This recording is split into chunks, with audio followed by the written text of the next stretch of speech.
तो मेरा जय भीम नमो बुद्धाय। दोस्तों, आज जो है देश की सबसे बड़ी प्रमुख कुमारी बहन मायावती का बांदा जिला में रैली रहा। दोस्तों, लाखों की संख्या में जन सैलाब फैला हुआ था और उन्होंने कांग्रेस और बीजेपी के शासन के लेते हुए, उनके क्रियाकलाप को लेते हुए इतना लथाड़ा, दोस्तों इतना लथाड़ा कि शायद किसी और कोई लथाड़ ही नहीं सकता, किसी में ताकत ही नहीं है। जिस बीएसपी के लोग बदनाम करते हैं, जिस बीएसपी को सारी पार्टियां बदनाम करती हैं दोस्तों, बीजेपी की बी टीम बनाती हैं दोस्तों, उनको समझने में शर्म आनी चाहिए, सोचने में शर्म आनी चाहिए कि इस देश के लिए, इस संविधान के लिए, एक लोकतंत्र के लिए एक बहुजन ही समाज पार्टी एक ऐसा बहुजनों को मूवमेंट लेकर चलती है दोस्तों, जो संविधान को लेकर चलती है। आप पिछला रिकॉर्ड देख लीजिए, 2007 में 4 बार उत्तर प्रदेश के सीएम रहने के बाद इस देश की सारी व्यवस्था को अच्छे पटरी पर लाकर दिखाया है दोस्तों। सबको डर यही से है। आज 60-65 साल से भाजपा बीजेपी पूरे देश के जो है झूठे वादे करके रोजगारों का, युवाओं का रोजगार छीन लिया गया दोस्तों। किसानों के ऊपर इतनी महंगाई डाल दी गई दोस्तों। देश के स्वास्थ्य के लिए कोई ध्यान नहीं, देश के शिक्षा के लिए कोई ध्यान नहीं दोस्तों। सारे ला कर के 5 किलो पर मजबूर कर दिया गया है दोस्तों। ये है, कहा जाता है, कांसीराम साहब ने कहा था, एक तरफ सापनाथ दूसरी तरफ नागनाथ है। आपको समझना होगा। आप समझिए, कब जागेंगे? अब तो कम से कम जागिए। पूरी 70-75 साल से आप लोग एक ही सिक्के के दो पहलू को वोट देते आए हैं। चंदा चोरों को वोट देता है, उद्योगपतियों के लिए जो काम करती है, जो देश की सारी संस्थाओं को बेचने का काम करती है, आरक्षण को खिलाफ, आरक्षण आपका समाप्त करके आपके निजीकरण की व्यवस्था करते लोग चले जा रहे हैं दोस्तों। अभी आप कहते हैं जो है कोई धर्म के नाम पर लूट रहा है, कोई मजहब के नाम पर लूट रहा है, कोई जात पात हिंदू मुस्लिम सिख ईसाई करके लूट रहा है। हमारे वोट को 75 सालों से लोग लूट रहे हैं दोस्तों।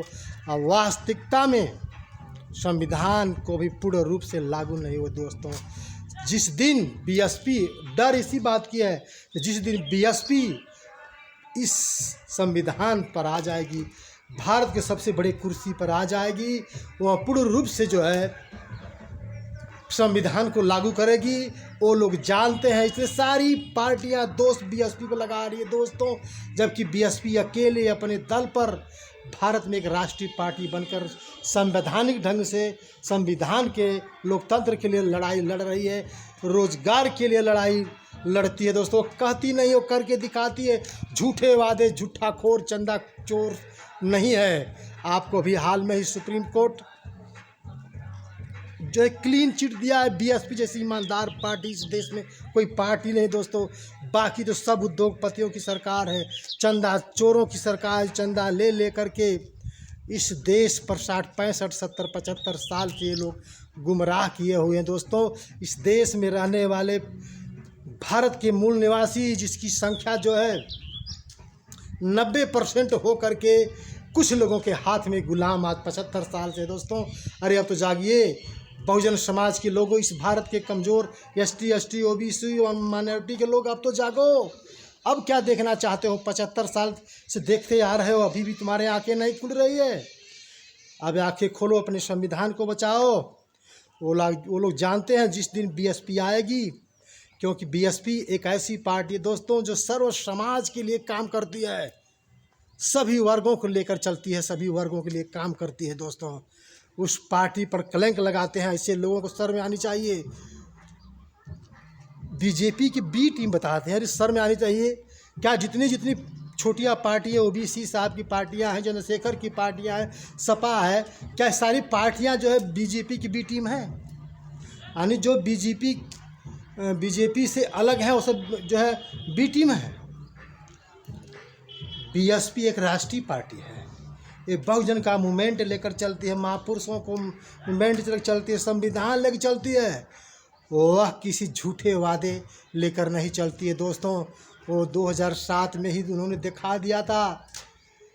वो लोग जानते हैं कि जिस दिन बीएसपी सरकार आ जाएगी, देश की माफिया उद्योगपतियों का पत्ता साफ हो जाएगा, इस देश छोड़ को भागना पड़ेगा। और आज सरकार जो सरकार चल रही है, वो सरकार सिर्फ उद्योगपतियों से चंदा लेकर सारी संस्थाओं को निजी करके आरक्षण को समाप्त किया जा रहा है। और कहते हैं लोग जो है कि बीएसपी को बदनाम करते हैं। सब लोग बीएसपी के पीछे पड़े हुए हैं। बीएसपी किसी के नहीं पीछे पड़ी है, लेकिन बाकी सब लोग बीएसपी के पीछे पड़े हैं।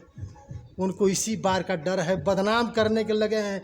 लेकिन ऐसे झूठा खोरों, चंदा चोरों से आप लोग समझना होगा, गुमराह करने वालों को आपको समझना होगा।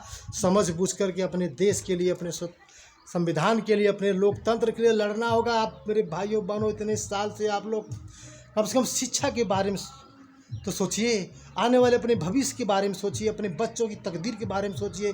किसान के ऊपर इतनी महंगाई, बेरोजगारी, शिक्षा, स्वास्थ्य सब निम्न जानते हैं। आपको फ्री में नून, तेल, हल्दी, मसाला, अनाज देंगे दोस्तों, लेकिन शिक्षा, उच्च शिक्षा आपको नहीं देंगे, क्योंकि वो जानते हैं कि उच्च शिक्षा फ्री में पा जाएगा, सवाल करेगा मुझसे बहस करेगा। इसलिए सारे चीज़ को सस्ता करेंगे, फ्री में करेंगे। फ्री में करने वाले झूठे वादों से आप दूर रहिए। क्यों देते हो फ्री में भाई? क्या कारण है? आप सवाल उठाइए कि हमें आप क्यों फ्री में देते हैं? क्या ऐसा मतलब स्थिति है कि आप मुझे फ्री में देते हैं भाई? क्या ऐसी मजबूरी है? क्योंकि आपको गुलाम बनाने की वो व्यवस्था है। अगर आप को रोज़गार नहीं देगी, अगर आपको रोज़गार देगी, अच्छे खासे पैसे कमाने लगे, आपकी समाज में तरक्की हो जाएगी, आप सवाल उठाना शुरू करेंगे, गलत सही का पकड़ शुरू कर देंगे। इसलिए आपको बेरोज़गार बना के रखने की ये जो है क्या है, झूठे वादे हैं दोस्तों। ये उनका जो है दबाने के लिए आपके सभी योजनाओं से, सभी शिक्षा, रोजगार, स्वास्थ्य, महंगाई, सभी को ये लोग समझ न सके, इसके लिए वो अपने नए नए कानून अपने हित के लिए बनाकर काम करती है। अब आप समझ नहीं पाते हैं। जब कानून बन के आ जाता है तब ये आप सोचना शुरू करते हैं, और उसके खिलाफ कुछ हो नहीं पाता है दोस्तों। सबसे पहले हर चीज़ पर, हर व्यक्ति को, हर भारत में सभी को, कोई भी कानून के बारे में आप सरकार नहीं लाती है तो आपको उसको समझना चाहिए, उसके गहन अध्ययन करना चाहिए। इसके पीछे कितने लाभ हैं, कितने इस देश के हित हैं, कितने अनहित, आपको समझना चाहिए। लेकिन हम सब समझते नहीं बिल्कुल दोस्तों।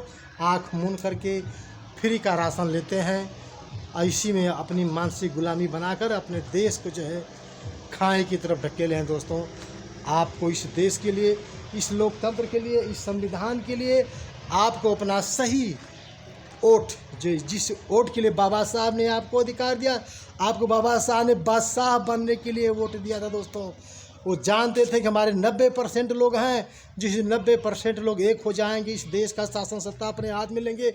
लेकिन 90% लोग हो कर के बिखरे हुए हैं, सारे बहुजन बिखरे हुए हैं, और कुछ 3% लोग इस देश पर हमेशा से कुर्सी कायम किए हैं दोस्तों। क्या यही बाबा साहब की सोच थी? क्या यही बाबा साहब चाहते थे कि 90% एक दिन हमारा एक हो जाएंगे, इस देश के राजा बनेंगे? और इस देश के बहुजन राजा नहीं, दलाल बन चुके हैं। जितनी जातियां, जितनी पार्टी बन करके संविधान का नाम लेकर के, संविधान को बदनाम करके, जनता को गुमराह करके देश को बर्बाद करने का काम कर रहे हैं दोस्तों। जय जातियां, जय पार्टियां बनाने की क्या ज़रूरत है? जब बहुजन मूवमेंट खड़ा हुआ है, इस देश के लिए काम कर रहा है, तो सभी लोगों को एक साथ हो जाना चाहिए और इस शासन सत्ता को अपने हाथ में लेना चाहिए दोस्तों। लेकिन ऐसा नहीं, अपने स्वार्थ के लिए जय जातियाँ तय पार्टियाँ जो है 6,776 जाति में बांट करके पार्टी बना करके दल दल में सब दल टूट जा रहे हैं। इसका फ़ायदा किसी तीसरे वाले को हो जाएगा, तब आके आंखें खुलेगी, तब का आपका विचार काम करेगा। ऐसे जो है आपकी मति मारी हुई, आप अपनी नहीं सोच पा रहे हैं। अब समय आ गया है मेरे भाइयों बहनों साथियों, अब तो कम से कम जागो। ये 2024 का चौथा बीत चुका है, पांचवा शुरू होने जा रहा है। अब कम से कम तो जागिए, अपने संविधान के लिए एक हो जाइए, अपने शिक्षा, रोजगार, स्वास्थ्य सबके लिए कम से कम एक होकर के अपना सत्ता लीजिए। एक इस देश में एक बहुजन ही समाज पार्टी जो है, जो इस देश के लिए सभी वर्गों के लिए काम करती है दोस्तों, अन्यथा कोई पार्टी नहीं काम करती है। बाकी लोग झूठे वादे कर करके आपको जो है नस्लें, आने वाली पीढ़ियों को बर्बाद करने के काम में लगे दोस्तों। यह बात मेरी अच्छी लगी, अपने दोस्तों मित्रों को ज़रूर शेयर करिए। अगर आप हमारे चैनल पर नए हैं दोस्तों तो ज़रूर सब्सक्राइब करना ना भूलें दोस्तों। आप सभी को बहुत बहुत साधुवाद। जय संविधान, जय भारत का विज्ञान।